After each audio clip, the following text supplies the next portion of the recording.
What makes a good input device? Input is the way that we interact with the myriad of devices in our lives. Take, for example, the computer mouse. Until Apple popularized it in 1983 with the Lisa computer, computer interaction was primarily keyboard-based.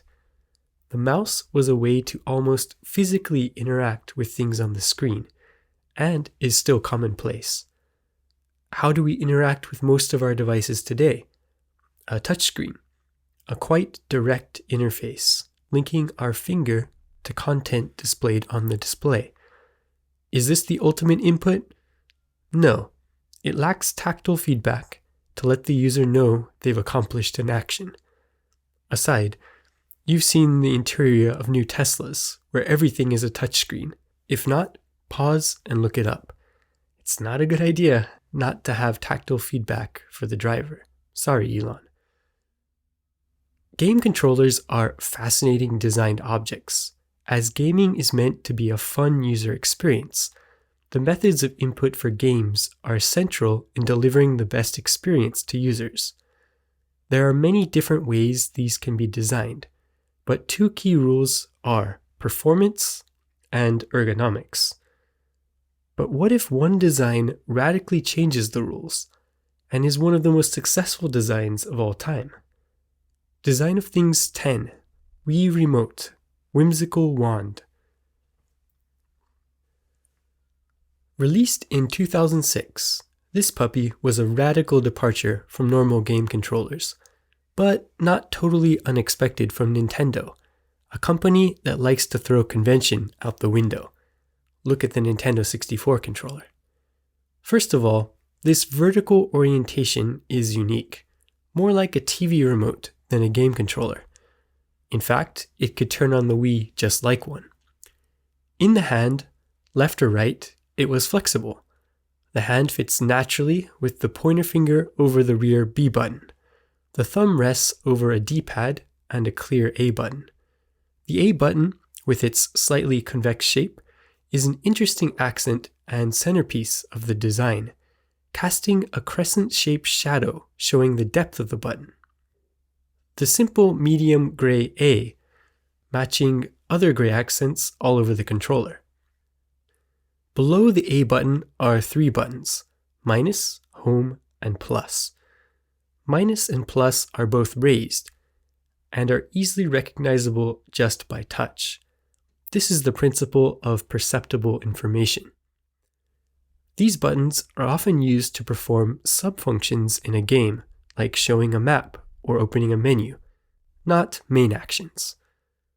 Unlike plus and minus, the home button is recessed, but the beveled edge around it makes it easy to feel. This style of button is identical to the power button, perceptible, but not easy to press by mistake. Below this are two more buttons.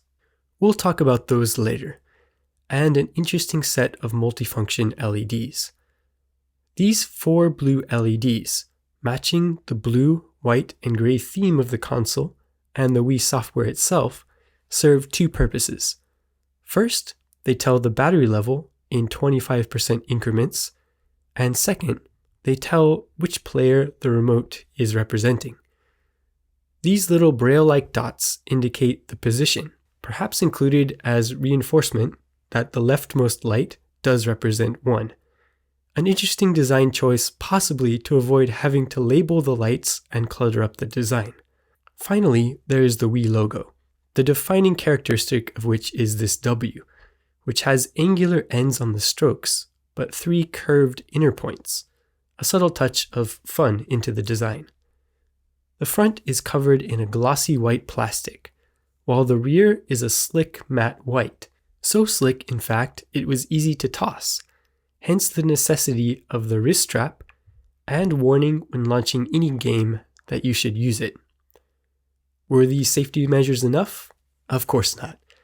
Many viral broken TV videos later, Nintendo released the jacket, a free accessory which provided cushion and added grip.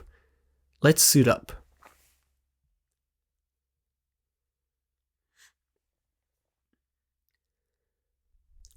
This jacket does introduce a bit of a usability issue. To change the batteries, you have to peel it off every time. But overall, it was a welcome addition. So back to the unique design. What if we want to play some classic Mario? On a normal horizontal controller, the left hand controls movement and the right run and jump. Oh wait, that's not possible here? Functionally, we can only press the rear button and either the D-pad or the A button, not both. So for classics like Mario, we need a solution, and that's buttons 1 and 2. Flip the controller around and problem solved. However, we are losing ergonomics here. It's simply not as comfortable as other controllers, but the versatility is welcome. But here's a classic case of fixing a design problem only to cause another. Dope! Since the SNES, Nintendo has had additional inputs, L and R, the hop button in Mario Kart. And something else is missing too. By this time, many games needed a joystick. It was standard even on Nintendo's older controllers going back to the 64, and on competitors like the PlayStation. Not here. The solution, another controller, or half of one. The nunchuck was to be held in the other hand. So here we have a joystick and 2 buttons. That's all. It's a simple rounded shell that feels almost hollow. Nothing but a simple PCB inside. No need for batteries because it connects to the main remote. This meant that we could play games with more complex control schemes. A bit unwieldy? Sure, but workable. Many games could only be played this way. The Wii Remote is definitely a lesson in flexibility. There are not only 3 configurations, but the included motion controls were revolutionary for the time. We could use it as a pointer to select objects on screen, use it for classic games, even though eventually Nintendo released a dedicated controller just for this purpose, or we could swing it like a sword. However, initially the motion tracking wasn't good enough for this, so an add-on had to be purchased, and the controller was updated as well. As you can see, there are a lot of caveats. As a controller, it didn't really excel at anything, but it was innovation, and it was something different, establishing Nintendo's character as a company who thinks differently and produces unique gameplay experiences. This DNA is now part of the Switch, whose Joy-Con are similarly odd as controllers. But that's a story for a future episode of Design of Things.